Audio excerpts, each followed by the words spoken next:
ওরা কই গেল সপর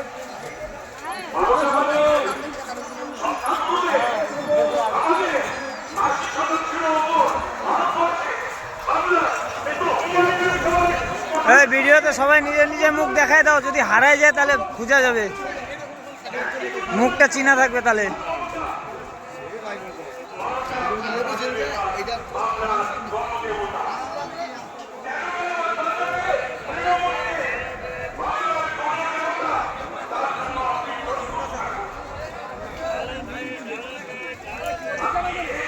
যে লোকগুলো পুরনো মাইক দিয়ে